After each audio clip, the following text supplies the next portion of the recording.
या भागात आपण बौद्ध धर्मातील साहित्याबद्दल सविस्तर माहिती घेण्याचा प्रयत्न करूया. प्राथमिकता बौद्ध साहित्याला दोन भागात विभागण्यात आलेलं आहे. अधिकृत साहित्य आणि अनधिकृत साहित्य. गौतम बुद्धांनी जे काही ज्ञान आपल्या अनुयायांना दिलं होतं ते ज्ञान ज्या ग्रंथांमध्ये एकत्रित केलेले आहेत त्या ग्रंथांना अधिकृत साहित्य म्हटलं जातं. कोणत्याही बौद्ध अनुयायासाठी हा ज्ञानाचा अधिकृत स्रोत मानला जातो. आणि दुसरीकडे आहेत अनधिकृत साहित्य. हे ते ग्रंथ आहेत की ज्यामध्ये बुद्धांच्या शिकवणींचा थेट उल्लेख करण्यात आलेला नाही. पण जर कोणी बुद्धिस्ट अनुयायाने बुद्धांच्या अध्यापनाविषयी साहित्य लिहिले असेल तर त्या साहित्याला सुद्धा अनधिकृत साहित्यामध्ये गणलं जातं. याशिवाय खूप साऱ्या बुद्ध विद्वानांनी, बुद्ध अभ्यासकांनी बऱ्याच महत्त्वाच्या तत्त्वज्ञानावर ग्रंथ लिहिलेले आहेत. या सर्व ग्रंथांनाही अनधिकृत साहित्यच म्हटलं जातं. म्हणजेच बुद्धांचे ज्ञान एका बाजूला आणि बौद्ध विद्वान, बौद्ध अभ्यासकांचे ज्ञान एका बाजूला, असे वर्गीकरण बौद्ध धर्मात करण्यात आलेलं आहे. बौद्ध धर्माच्या अधिकृत साहित्यामध्ये फक्त 3 पीठकांचा समावेश होतो. यामध्ये आहेत सूत पीठक, विनय पीठक आणि अभिधम्म पीठक. पीठकाचा अर्थ आहे टोपली म्हणजे बास्केट.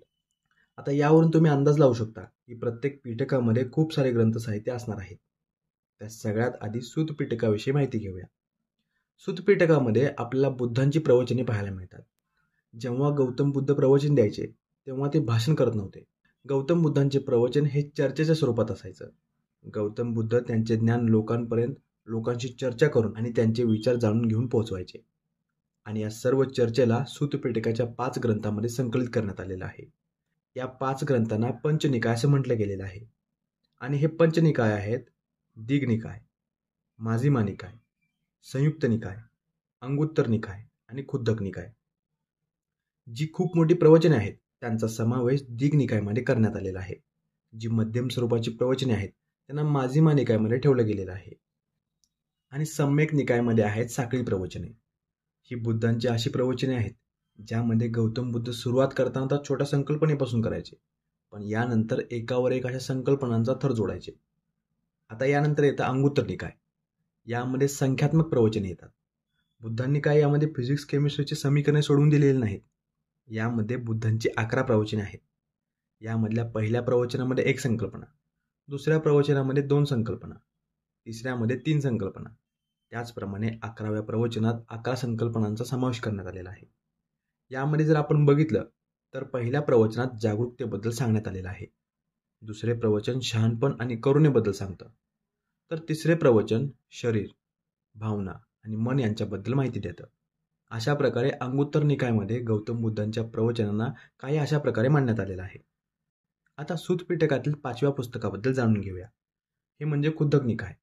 यामध्ये 15 विविध प्रकारची संकीर्ण पुस्तके आहेत.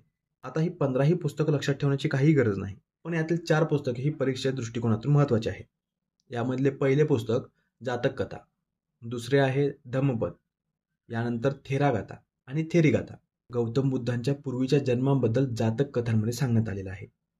यानंतर गौतम बुद्धांनी ज्या शिकवणी काव्यरूपात सांगितलेल्या आहेत त्यांचा समावेश धम्मपदामध्ये करण्यात आलेला आहे. या शिकवणी ध्यान, नैतिकता, सदाचार आणि मुक्तीसंबंधी आहेत. यानंतर आहेत थेरागाथा आणि थेरीगाथा. यामध्ये मुख्यतः भिक्षू आणि नन यांच्या प्रार्थनांचा समावेश आहे. यातल्या काही प्रार्थना नन आणि भिक्षूंच्या अनुभवाला दर्शवतात आणि अशा प्रकारच्या ज्या प्रार्थना भिक्षूंसाठी आहेत त्यांना थेरागाथा म्हणतात आणि ननला असलेल्या प्रार्थनांना थेरीगाथा म्हटलं जातं. तर या बाबी सूत पीठकाच्या संबंधी होत्या. आता बघूया विनय पीठक. संघातील प्रत्येक नन आणि भिक्षूंना पाळावयाच्या सर्व विधी, परंपरा आणि नियमांचे वर्णन या पीठकामध्ये करण्यात आलेलं आहे. गौतम बुद्धांनी स्वतः या विधी आणि नियमांची रचना केलेली आहे. विनय पीठकामध्ये प्रामुख्याने 3 भाग आहेत. या भागांनाच खंड म्हणण्यात आलेलं आहे. यात सूतविभांग, खंडक आणि परिवार हे खंड आहेत. नन आणि भिक्षूंसाठी नियम हे सूत विभागामध्ये देण्यात आलेले आहेत. विधी आणि परंपरांचा उल्लेख खंडकमध्ये करण्यात आलेला आहे. तर या सर्वाचा सारांश आणि स्पष्टीकरण परिवार खंडामध्ये आहे. यामध्ये एक मात्र गोष्ट वैशिष्ट्यपूर्ण आहे, ती म्हणजे ननसाठी असलेले नियम हे भिक्षूंपेक्षा अधिक होते आणि कठीणही होते. चला आता अभिधम्म पीठकाबद्दल माहिती घेऊया. 3ऱ्या बौद्ध परिषदेमध्ये अभिधम्म पीठकाची रचना करण्यात आली होती. हे आपण मागील भागामध्येही बघितलं होतं. अभिधम्म पीठकात सूत पीठकातील शिकवणींना योग्य पद्धतीने मांडण्यात आलेलं आहे. यामध्ये असलेल्या शिकवणी या प्रश्नोत्तरे, सारांश आणि याद्यांच्या स्वरूपात आहेत. या अभिधम्म पीठकात एकूण 7 पुस्तकांचा समावेश करण्यात आलेला आहे. तर ही 7 पुस्तके होती कथावर्तू, धम्मसंगीनी, विभांग, धातुकथा, पुगलपंथी, यमक आणि पठाण. कथावर्तूमध्ये बुद्धांच्या तत्वांवर असलेले वादविवाद आणि बुद्धांच्या शिकवणीवर झालेली चर्चा मांडलेली आहे. आणि याच पुस्तकात म्हणजे कथावृत्तूमध्ये बौद्ध धर्म 18 पंथांमध्ये विभागला गेला असल्याचे सांगण्यात आलेलं आहे. या पुस्तकात बौद्ध धर्मातील विविध घटनांना एका विशिष्ट रचनेमध्ये मांडलेलं आहे. विभंग या पुस्तकात मन आणि वस्तूच्या गुणांचे परीक्षण करण्यात आलेलं आहे आणि संपूर्ण ब्रह्मांड कोणत्या घटकांपासून तयार झालेलं आहे याचे स्पष्टीकरण धातुकथा पुस्तकात देण्यात आलेलं आहे. तर पुगलपंथी या पुस्तकात जे लोक ज्ञानप्राप्तीच्या मार्गावर चालत आहेत त्यांच्याबद्दल माहिती सांगण्यात आलेली आहे. यानंतरचे पुस्तक यमक. हे पुस्तक म्हणजे बौद्ध धर्माचा शब्दकोश. या पुस्तकात बौद्ध धर्माच्या सर्व क्लिष्ट संकल्पनांचा अर्थ प्रश्नोत्तराच्या स्वरूपात मांडण्यात आलेला आहे. आणि 7वे पुस्तक आहे पठाण. या पुस्तकात बौद्ध धर्मातील सर्व महत्त्वाच्या घटनांचे वर्णन करण्यात आलेलं आहे. आता जर तुमचं लक्ष असेल तर एक प्रश्न नक्कीच पडतो, हे साहित्य कोणत्या भाषेत लिहिलं असेल? बघा, यातल्या तिन्ही पिटकांना पाली भाषेमध्ये लिहिण्यात आलेलं आहे. जाता जाता थोडक्यात पाली भाषा कशी निर्माण झाली हे बघूया. मगध साम्राज्य. या साम्राज्याच्या अवतीभोवती विविध भाषा बोलल्या जायच्या. त्या सर्व भाषा एकत्रित येऊन पाली भाषा निर्माण झाली. कालांतराने या साहित्यांना गरजेप्रमाणे विविध भाषेत भाषांतरित करण्यात आलं. यांचे भाषांतर चायनीज, तिबेटियन आणि संस्कृत भाषेतही करण्यात आलेलं आहे. पण थेरावादी म्हणजे हिनयानी हे अजूनही त्यांच्या अधिकृत साहित्याला पाली भाषेतच फॉलो करत आहेत. तर महायानी हे या साहित्यांना संस्कृत भाषेमध्ये फॉलो करतात. जे महायानी दुसऱ्या देशात वास्तव करत आहेत ते त्या स्थानिक भाषेत या साहित्यांना भाषांतरित करून फॉलो करतात. आत्तापर्यंत आपण जे साहित्य बघितलं ते अधिकृत साहित्य होतं. तर आता बौद्ध धर्माच्या अनधिकृत साहित्य अभ्यासूया. असं बघितलं तर हे साहित्य आपल्याला 3 भाषेत आढळतं: पाली, संस्कृत बौद्ध मजकूर आणि शुद्ध संस्कृत भाषा. आता मी उल्लेख केलेली संस्कृत बौद्ध मजकूर भाषा म्हणजे अशी भाषा ज्यामध्ये पाली आणि संस्कृत भाषेचे मिश्रण आढळते.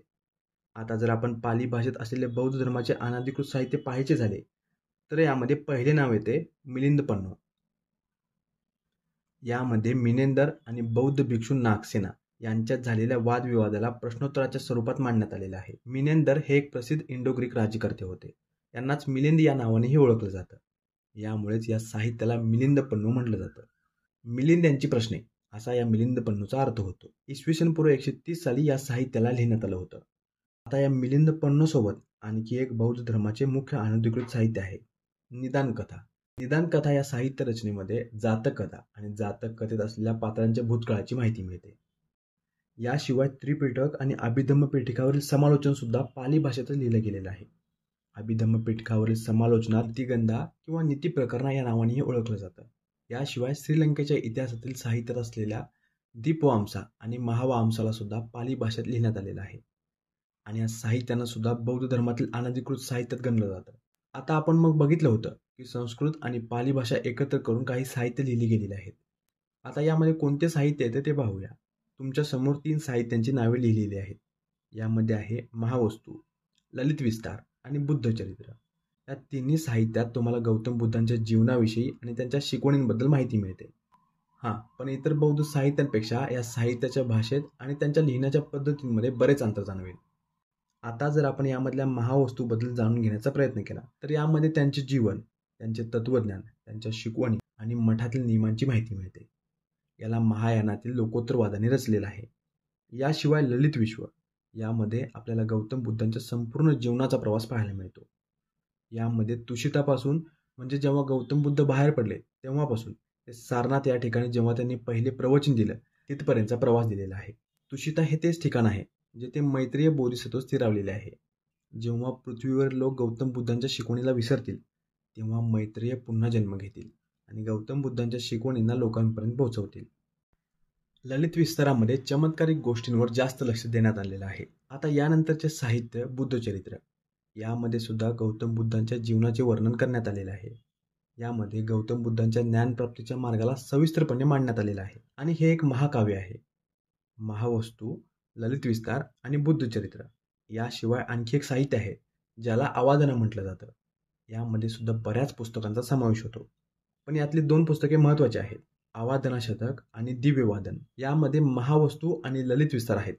हे महायानाचे साहित्य आहे. तर अवादन हे साहित्य दोन्हीही बाजूला आढळतं. पण उत्तर काळातील हे रचनाकार आहेत त्यापैकी बऱ्याच साहित्यिकांच्या रचना या संस्कृत भाषेतच आहेत. यामध्ये नागार्जुन, वासुबंधू, असंग, आर्यदेव, बुद्धपलिता आणि दिगनाग यांचा समावेश होतो. दिगनाग हे बरेच प्रसिद्ध बौद्ध साहित्यिक आहेत. यांनी एक अत्याधुनिक तार्किक विश्लेषण प्रणाली शोधून काढलेली आहे. आता जर परीक्षेमध्ये बौद्ध साहित्यिक आणि तार्किक म्हणजे लॉजिकल गोष्टी यांवर काही प्रश्न आला तर याचे उत्तर येईल दिगनाग. तर आतापर्यंत आपण बौद्ध धर्मातील अधिकृत साहित्य आणि अनधिकृत साहित्य या दोन्हींचाही अभ्यास केलेला आहे. आय होप हा व्हिडिओ आपल्यासाठी इन्फॉर्मेटिव्ह असेल. Thank you for watching and supporting बुक्सदावा.